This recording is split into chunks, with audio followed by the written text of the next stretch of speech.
El paso de la tormenta tropical Alberto trajo consigo fuertes lluvias que ayudaron a llenar las presas de Nuevo León.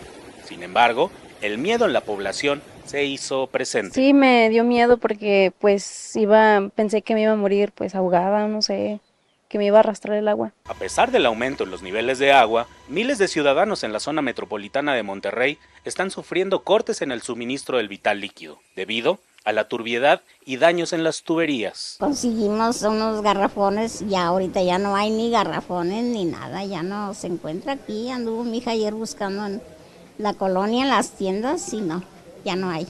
Ahorita tenemos una poquita de agua porque recogimos de la que estaba cayendo de arriba. Por su parte, el gobierno continúa la ayuda humanitaria con la entrega de 45 toneladas de alimento y 240,000 litros de agua, beneficiando a 25,300 personas de 16 municipios, además de estar trabajando a marchas forzadas para solucionar el suministro de agua potable. Toda la madrugada se trabajó en llenar todos los tanques de la ciudad de Monterrey, que además de que estaban vacíos o enlodados, también se les metió aire que dificulta la operación. Las presas La Boca, Cerro Prieto y El Cuchillo están casi al tope de su capacidad. Sin embargo, el gobierno local emitió la declaratoria de emergencia para los 51 municipios del estado, tras los daños registrados por el paso de la tormenta tropical. El presidente Joe Biden y su predecesor, el candidato republicano Donald Trump, se enfrentaron en un esperado debate televisado, pero sin público, donde defendieron posturas opuestas en temas como el estado de la economía, el conflicto en Gaza y la gestión de la inmigración.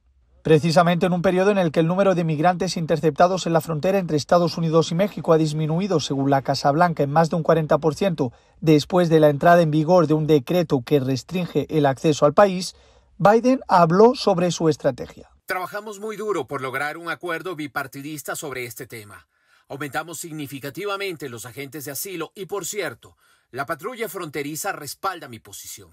Trump, conocido por su férrea postura contra la inmigración irregular, fue un paso más allá y llamó asesinos a los migrantes que cruzan la frontera sin la documentación en regla. Nuestra frontera es considerada el lugar más peligroso del mundo. La abrió y estos asesinos están llegando a nuestro país y están violando y matando mujeres y es algo terrible. El debate empezó ya con una alta intensidad entre los dos aspirantes cuando Trump acusó directamente a Biden de la alta inflación y del sufrimiento de las familias estadounidenses para llegar a fin de mes por los altos precios. No ha hecho un buen trabajo, ha hecho un mal trabajo y la inflación está matando a nuestro país, nos está matando. El candidato del Partido Demócrata, sin embargo, cargó contra su antecesor en el cargo por dejarle una economía en mal estado. Lo que me dejó el señor Trump fue una economía que estaba en caída libre. La pandemia fue tan mal manejada que mucha gente estaba muriendo. La economía colapsó. En el ámbito de la política exterior, el conflicto en Gaza acaparó gran parte del protagonismo. Los únicos que quieren que la guerra continúe es Hamás. Deben ser eliminados. No se puede permitir a Hamás que continúe. Hay que debilitar a Hamás como lo hicimos con Bin Laden. Biden dijo que el único que quiere seguir adelante es Hamás. En realidad, el que quiere seguir adelante es Israel. Debería dejarlos ir y terminar el trabajo. Se ha vuelto como un palestino débil. También mostraron sus diferencias sobre la guerra en Ucrania y la organización del Tratado del Atlántico Norte, la OTAN. Es el peor comandante en jefe. Los militares no le aguantan. Si tuviéramos un verdadero presidente respetado por Putin, él nunca hubiera invadido a Ucrania. Nunca había oído semejante disparate. Este es el hombre que se quiere salir de la OTAN.